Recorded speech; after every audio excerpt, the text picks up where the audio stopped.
Alright guys, so I've decided I'm going to move this. I can't have it here, and I need it hooked up to power, so this is going to be a major teardown today. So I'm clearing the shelves right now, putting stuff away. I might not even get to it today, but what I want to do is just get everything cleared.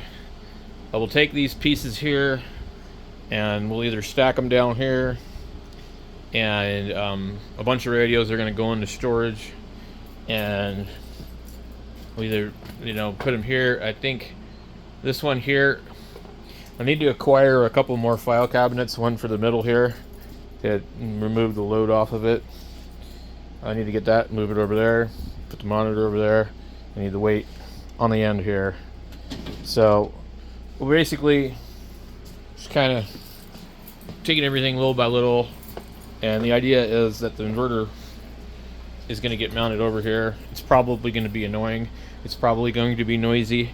If that's the case, I will just relocate my radio station to the other side of the room. So lots of stuff coming. It's going to be a pain in the butt. I'm not looking forward to it, to be honest.